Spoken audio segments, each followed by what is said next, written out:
So this was a presentation that I gave that I think would be of interest to you because I was asked to give the valvular heart disease year in review. And it is a daunting task if you think, right? Within 12 minutes you have to give pretty much everything that has happened in valvular heart disease within the past year. And I want to acknowledge Carlos for his help, because what I've asked him, out of these 7,400, whatever it is, publications of valvular heart disease, to pull the ones that have, from a high impact journals, how many there were. There were almost 150, 140 or so. And I had to kind of distill them into something that we can give in 12 minutes. And I chose 22 of these presentations. So it's fast-paced, but it's important for you to know what was really hot over the past year. I learned a lot. I know he learned a lot, and hopefully you'll learn something from us.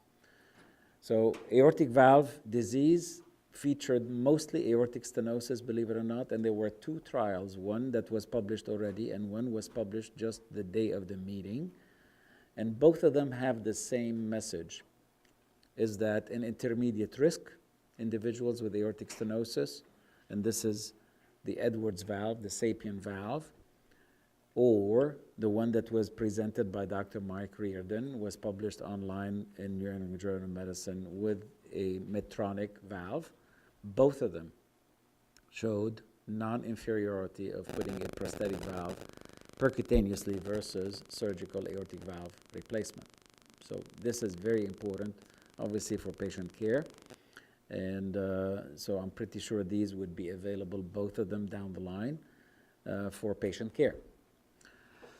An important question was about bicuspid aortic valve stenosis, and there is an international registry on bicuspid TAVR, and 301 patients, 199 were treated with the early generation valves, be it both the SAPIEN or core valve, and 102 with the newer generation valve. Bottom line here is that although you're talking about bicuspid aortic valve stenosis, with the newer generation valves, moderate or severe paravalvular regurgitation was almost absent. Yes, you could say it's 100 patients, but at least in 100 patients, if you don't see a bad signal, most likely you're not going to see a really horrendous signal. There were other publications looking at maybe a subclassification of aortic valve, bicuspid aortic valve, as to depending on the type, was there a Raffet, yes or no, where the calcifications are. I think there's still, small number, but I think you will see most likely some refinement of that and see if there are some individuals that would benefit from TAVR versus not in bicuspid aortic valves. This is an important one, meaning complications of aortic TAVR, aortic valve thrombosis. And how do you diagnose it? You diagnose it most commonly nowadays with CT angiography. And looking at what you see right there, let's see if this, see how much thickening there is on the valve compared to, a valve after treatment with warfarin. So thrombosis doesn't look like necessarily just a bunch of thrombus localized. Usually it's quite a bit of thickening of the valve. And this is an important series. There were other series, believe it or not. Some of them were repeated studies of CT or TEE repeatedly at 1 month, 3 months, 6 months, believe it or not, and a year. But this is the larger series to give us a feel of how often does this issue occur. 405 individuals underwent CT. Of these, 28 had thrombosis by these definitions, so 7% of the total cohort. And the majority, so 82%, had subclinical, meaning that there wasn't even an increase, and really significant increase in gradient across it. So that if you do 82% of the 7%, so you end up with about 1 or 2% of patients with TAVR, if you examine them, that will have issues with that valve. Particularly the significant ones will be 1%. So 1 over 100 may have some clinically important, thrombosis. And in any of these, warfarin has worked well with reversal of that issue. and the risk for thrombosis was a larger valve and no warfarin. Obviously, the vast majority don't get warfarin. Yes, Miguel?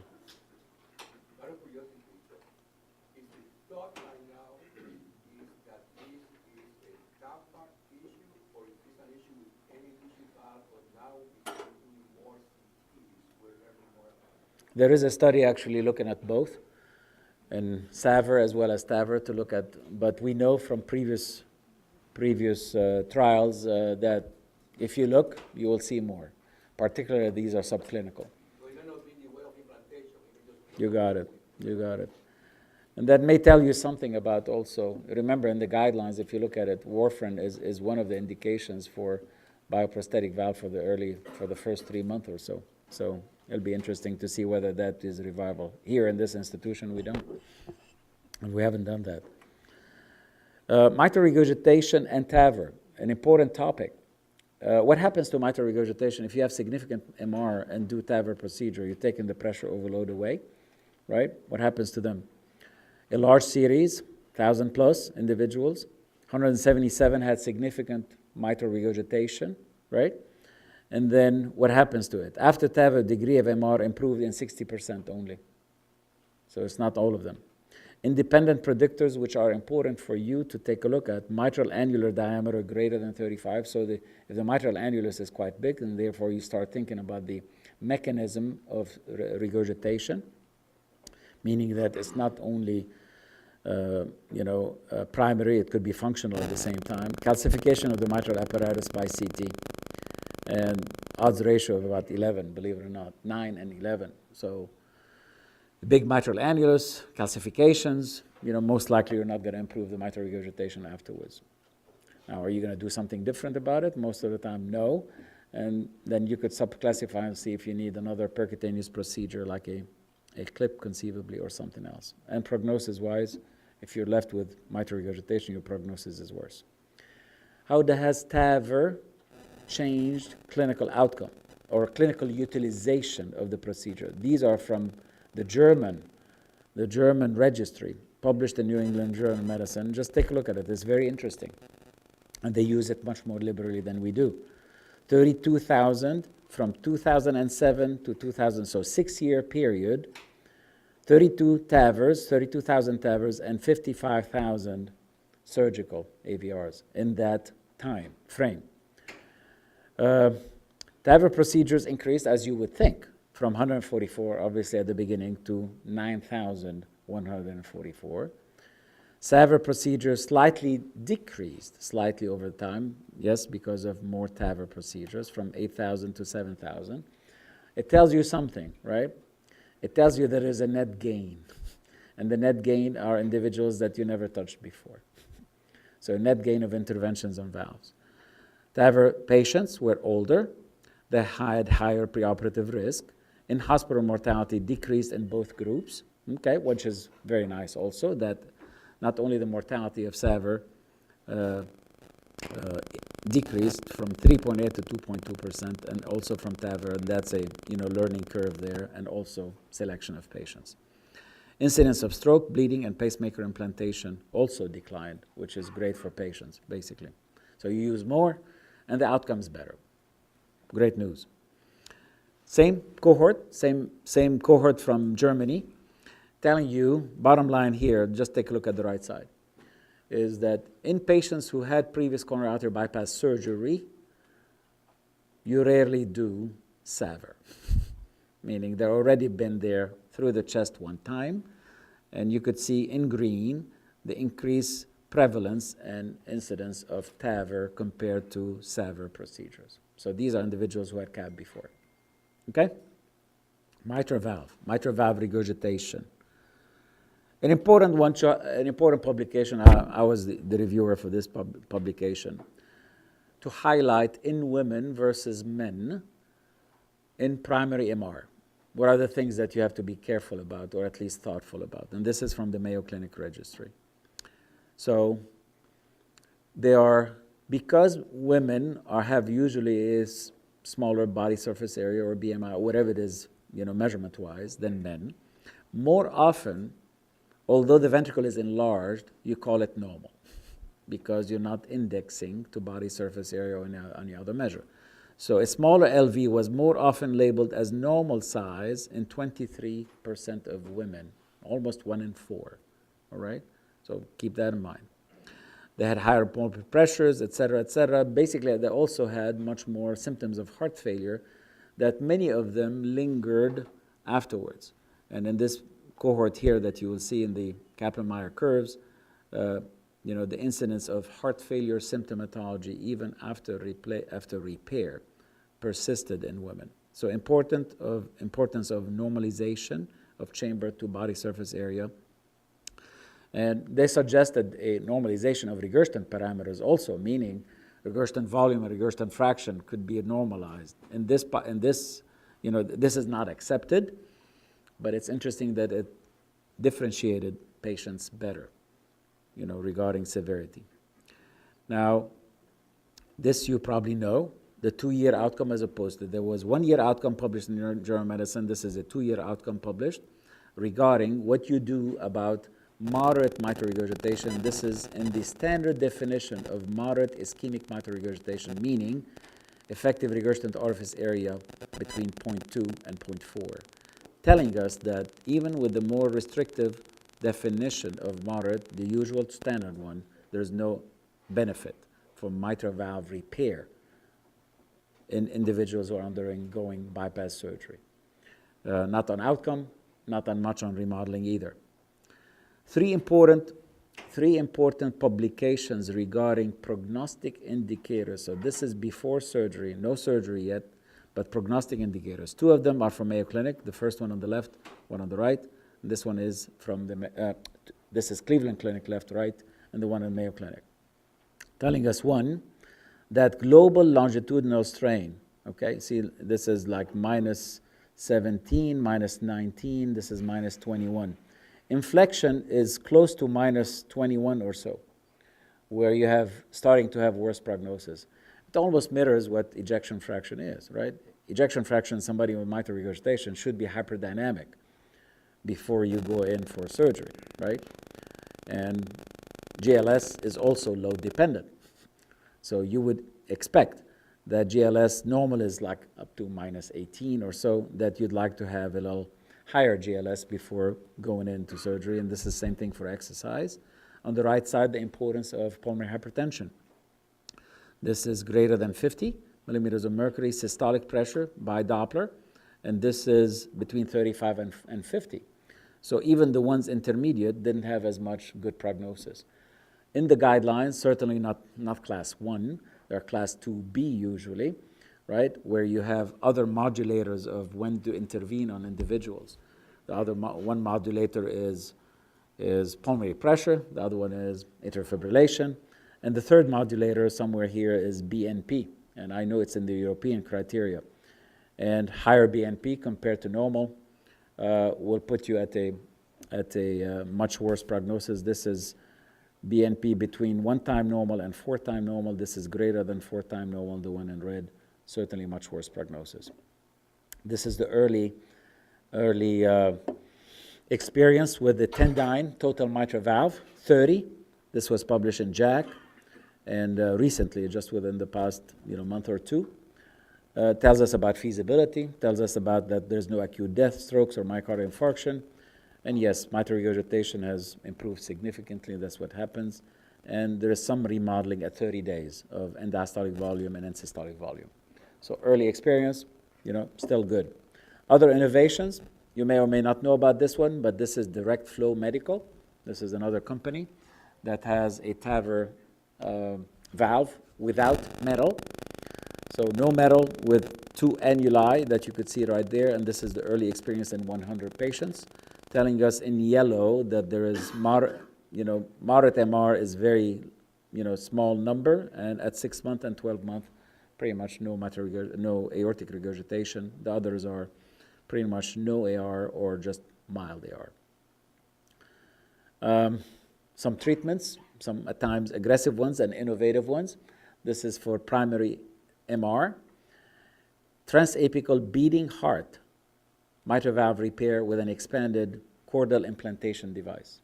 So it's a beating heart, You basically attach new chordae to these valves, and the early experience published in Circulation is quite impressive. Another one is also transcatheter mitral annuloplasty, okay, in chronic functional mitral regurgitation with TE guidance, that you could see the insertion of the annuloplasty ring, and this is obviously in functional mitral regurgitation, and a significant decrease in the severity of the regurgitation. You're not going to take it away completely. And, any of these ultimately will find a place one way or another. I featured our, work on strain of the mitral valve, and this is in normals versus abnormals. And in normals, as well as abnormals, strain is much higher in the posterior leaflets, which can tell us something about pathophysiology of either calcifications or rupture, believe it or not. And also in organic mitral regurgitation, strain is much higher in these individuals in the same direction. There's a nice review for you if you haven't seen it. It's a nice review on tricuspid, transcatheter therapies of tricuspid valve regurgitation. The various approaches, all of them are certainly small numbers. And the other one I featured from our group here is Maria and Steve's publication on cardiac 3D printing, which really has taken a buzz by itself as to what potential applications of 3D printing would be. And last but not least, on Wednesday, two major publications of valvular heart disease. One is the one I had the privilege to chair on recommendations of non-invasive evaluation of native valvular regurgitation. And in it, if you wonder what's new, and there will be a seminar on it, a live seminar, interactive webinar in April. What's new is an emphasis on etiology in addition to severity. So we have various classifications and nice pictures, etc. An integrative approach, still the same, but very important. Algorithms to help you assess severity of regurgitation. Hopefully we'll have grand rounds maybe next year about it, when it's TE indicated. And importantly, completely new is, and I acknowledge Deepan's work on that, in addition to some other MRI specialists, on the role of CMR and CMR methodology. So in it is actually a total, in a way, approach to non-invasive evaluation of mitral regurgitation and the other regurgitant lesions. So it describes MR, CMR, how do you quantitate it, what are the pros, cons, limitations, and everything else, and where does it fit in the whole thing. A challenge of coexisting valvular lesions. So if you have a stenotic and a regurgitant lesion, and they are concomitant, one in the aortic position, one in the mitral position, how does it affect your assessment? A clinical perspective from Bob Bono about that. And lastly is a library of case studies on the web that you click and you'll start seeing. And then, we're able to publish 3 by Wednesday. Hopefully in 2 weeks we'll have 10. And we said that in the guideline that this is an expanding compendium of cases, and hopefully by the end of the year we'll have close to 60, 70 cases. So I think it will be great. And they are interesting and interactive, and I'll edit most of them. And last but not least is the simultaneous also publication from ACC AHA as to a more focused update on valvular disease. And in it, for your information, now good synchrony between ASE and ACC as to how do you assess severity of functional mitral regurgitation. There's no more this different cutoff. It's the same cutoff nowadays. So less confusion. So I'm going to stop here. I wanted to give you this because it's at the same time what was presented, but also gives you a feel of all valvular disease and what's really going on in the valvular disease. But it's fascinating to watch the field. I mean, those of you who are interested in going into it, I think you're going to have, the next 10 years are going to be absolutely phenomenal. Phenomenal. A lot of conflict. And I'm not saying it's true conflict of interest, but if you have a relationship with one of these companies, and it's still at the early stage, you're going to use this new device to have an experience with it, et cetera, et cetera. Ultimately, you hope that after 5 years, even 10 years, you're going to have a toolbox. That, because of this, and maybe because of it, printing of a heart, and you never know. If you pass by our booth, there's this technology that you can do 3D and measure even on 3D and go inside a heart, et cetera, right? So conceivably, you could even put whatever the device on there and see if it fits well, yes, no. So basically, you're trying to pick the best technology, the best therapeutics with that particular case as well. And we know in mitral regurgitation, the mechanisms are so different that you're going to need different choices. So I think ultimately they will converge to something. But it's exciting to be at the forefront of this. Oh gosh, it's like being a kid in a candy store. So a couple of posters that I thought were kind of interesting. This poster came from a group in Athens that has a lot of TAVR experience. And it's not surprising. I think anecdotally we kind of feel the same way. But basically they look at a consecutive group of about 170 patients with TAVR. They all survived TAVR. But what they looked was after TAVR, the residual pulmonary hypertension. And they use PASP greater than 35 or less than 35, which I'm surprised because I probably would have, intuitively, I would have thought that the threshold would have been a little higher than 35. But using that, they observed mortality rates in the group that had residual pulmonary hypertension was in 1 year, 35% versus 19% for the group that had lower pulmonary hypertension. I think we're not surprised. I think in our own experience, when we see these elderly, and of course, all of these are elderly folks with other comorbidities. These are not your typical healthy person. We're not surprised because I think we see a lot of these elderly people coming back to the echo lab, residual hypertension, and they probably don't do as well, but they have kind of a nice documentation of that, and it makes sense. But what is interesting is, for those of us who have been in this business for a long time, in the old days, when we used to operate in younger people, you never consider an 89-year-old with severe AS and an EF of 30%. But if somebody came in at the age of 50 with severe AS, an EF of 30%, and heart failure, anecdotally, those patients did great. They would jump off the table. Their EF 6 months later would be 50. They would be free of heart failure, and they would do very, very well. Bill will remember a bunch of these people. In the time that Dr. DeBakey had 100 patients in the hospital, we saw a lot of those patients coming by. They all did very well. In fact, we were more scared of the small ventricle, the little old lady that had a small hyperdynamic ventricle that created a lot of problems after surgery. The guy with a big ventricle and EF of 35%, they usually came right by. Dr. Larry did a bunch of them, and they went home and they did fine. It's not the same when you're 89 years old. So the point is, it's very interesting because now we're seeing a different group of patients at a much early age who have a lot of systolic and diastolic heart failure and restrictive physiology.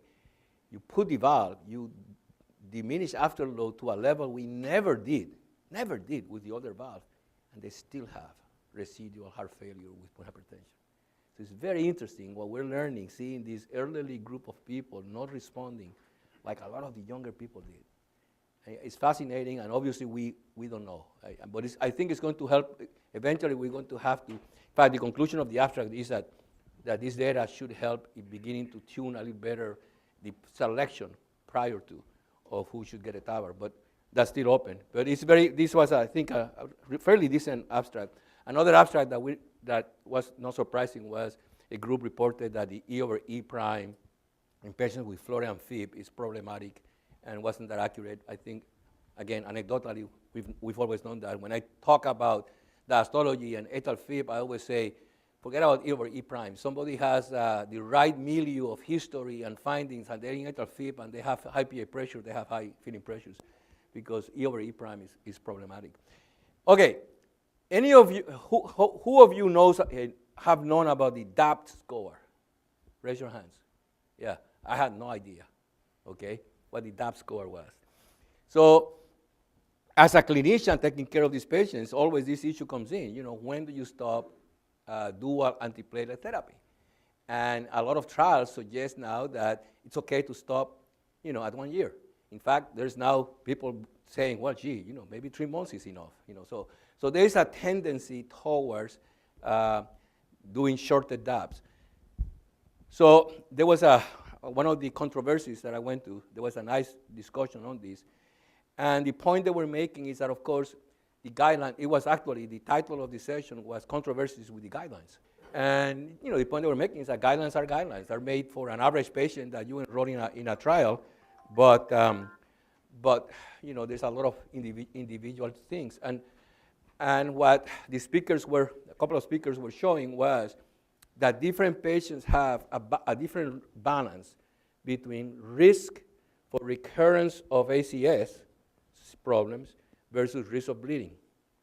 So if you fall in a group where actually you may have more risk of recurrence of ischemic events than bleeding, that going beyond a year might be okay, might be better.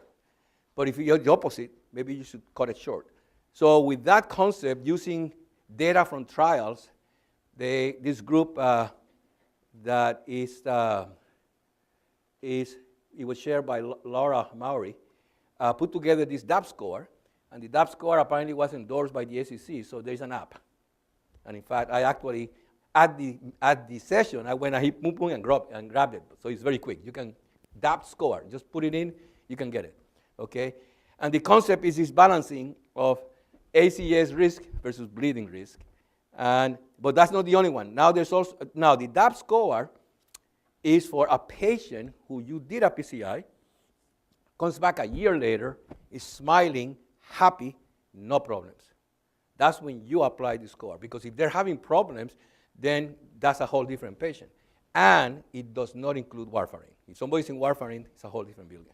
In fact, if people are in warfarin, this was very interesting data. We all know it intuitively. But the data is that if you're on warfarin and you put one agent, you increase bleeding risk by 60%.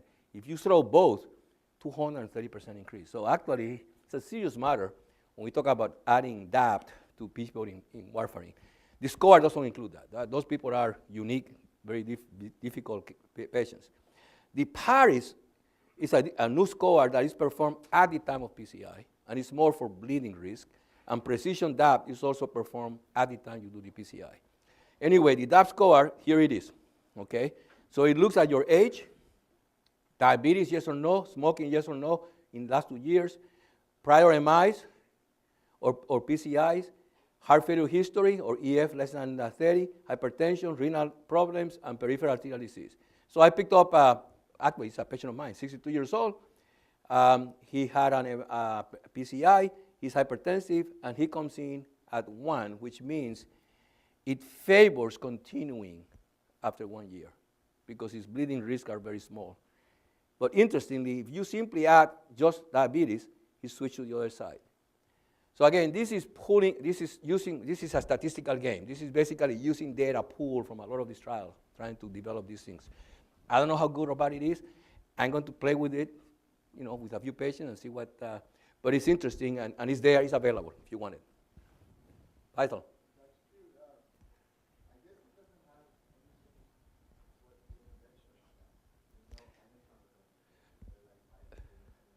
That's correct. And that's why you have the PARIS and the precision DAPT that is done at the time of intervention, and they put more weight on angiographic things and whatnot. So there was actually a very interesting discussion about that in the panel, because you had people then that presented some of the others, and there was this whole thing. That's why DAPT score is 1 year later. So you have somebody that has gone through a year, they have taken their DAPT, they're happy, they're smiling, they haven't had any MACE complications. Now you have somebody you're sitting with and say, okay, do I prolong your DAPT or do I put you on aspirin and take away the clopidogrel? So that's what that one was about. And clinically, we see these people and we have to make a decision. I mean, it's a common problem. Okay, this was also interesting. And I'm not surprised with this one because kind of intuitively, we have seen some of this in our own lab. So the classic description of contractile reserve in aortic stenosis with low output, low EF, was based on a 20% improvement in stroke volume.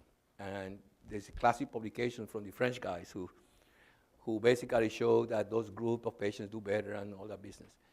So overall, that has stuck as the way to say that somebody has contractile reserve. It's a nice quantitative way. in a way, it's also attractive because we don't always trace EF. We might see it, eyeball it, where doing a stroke volume is a nice quantitative way of showing that the stroke volume went up.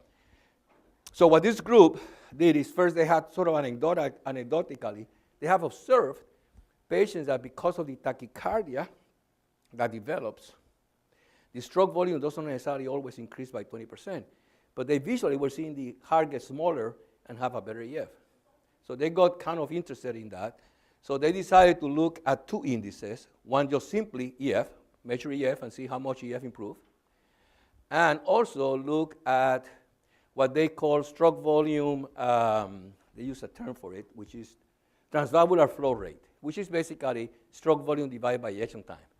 So it's, it's now how much flow per unit of time you're getting. And they then looked at 74 patients, and they looked at outcomes over close to a year, 316 days.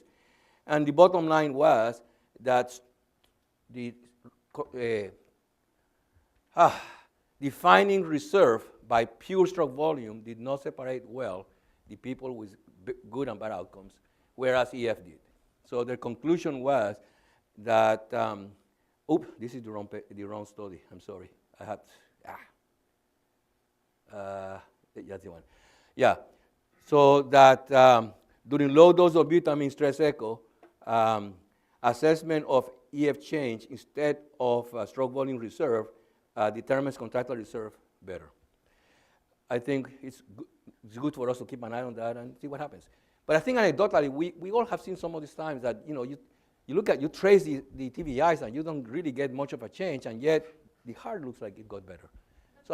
So there may be some validity in these findings. Obviously, they have to be more validated, but. If we looked at the cardiac output baseline peak stress, wouldn't that account for the changes? Right, but the original publication, that's right. They based everything on stroke volume. So stroke volume became sort of the holy grail. Let's go ahead and do the TVIs and, Cardiac output is going to depend on your heart rate. Yeah, the heart rate. That's the point. The heart rate goes up with stress. Stroke volume may not, because the utility time is less. Yeah, but exactly. You should be able to talk about 20% increase in stroke volume, but really maybe it's 20% increase in cardiac output. If you've got stable beats at peak stress versus stable beats at. Let me tell you one thing. I don't use any of that. I can tell you. Moment for confession. To me, if they cannot get better enough to push that freaking gradient and that velocity up to at least 4 meters, I'm done, to be honest. I mean, that's for me to sign up in a report saying this patient looks like he's a good candidate for everything. I want to see that peak velocity through the valve get up there. So I simplify my life even better. And the fact of the matter is that if you see that velocity go up there, you see the ventricle, and the ventricle is doing a little better. I mean, it's, But the stroke volume, the 20% improvement in stroke volume sort of became the, So these guys are challenging that. How did they measure that? Did they use like biphase? Would that not be a problem with the I think they use single plane. Yeah. But, I mean, look. Remember also another thing. Ejection time will always decrease in any kind of stroke. Absolutely. So if you have the same stroke volume, and ejection time decreases, you know that the peak velocity of pulse Doppler has to increase. Right? So, take that. Also, mean gradient will increase, although peak velocity may not increase. Remember that. Because ejection time is less. And whatever you trace in a shorter period, so mean gradient increases a bit. So you have to have more dramatic changes for you to be able to see it through stroke volume increase. And I would take the stroke volume as opposed to cardiac output because heart rate and that It might be extremely sensitive. It may be, artificial. Yeah. Because you can have the same heart and just increase heart rate. Nothing else has changed. And you can't say that you have improvement. The other abstract that I thought was kind of cute, so I wanted to bring it over because again we do so much of this that it's interesting. We could have done this ourselves. And maybe it's true, maybe it's not, but I mean, it's interesting. It's just simply how much heart rate improved with regadenoson when you're doing your studies. This was MRI, but I mean, regadenoson is regadenoson. There's nothing different. This was doing CMR, so 300 patients that underwent CMR stress with vasodilation using regadenoson. But we do thousands of nuclears. But it's interesting that they did find that patients whose heart rate response was equal or less than the median of responses, okay, compared to those whose heart rate went over the median of the group. And when observed over, let's see, well, here it is. Here's the findings. Over 1,200 days or so, there was a significant difference in outcomes. You know, to be honest, I never, ever look at what the LDR rate did when I order adenosine or regadenoson. So it was kind of interesting. The UAG group is actually published pretty extensively on this. Okay. And? In all different patient populations. And? Same thing. Okay. So obviously, it may be a good idea to take a look at the heart rate response with regadenoson. I confess, I never pay attention to it. Even STD changes with regadenoson actually, even with left scan, that's shown in that. Yes, no, I knew that, and they're so unusual. You know, it's so uncommon to get them that when you get them, absolutely, no question about it. That I knew about, but I was, to be honest, I gotta be careful. never paid attention to the heart rate. You gotta be careful about this kind of data. I would say careful. And the reason for it was watch how the population is divided. Basically, you take half of the patients that are above and half the ones that are below. And in them, there may be umpteen other things, other variables, right? I'll take that, the same population. The people who've done worse, people have done better. You understand? Unless you delve into it and see what are the characteristics like, what are the issues, because then you're picking median, meaning if my half population heart rate went up like this and half of the population did this. The question is, what are their characteristics to account for a rather small change in outcome? Right? You got to be careful about that. Absolutely. Their median heart rate was 34%. So basically, I mean, as a group, that was their median. So I guess if you start at 70, you would go up to about 90 or so.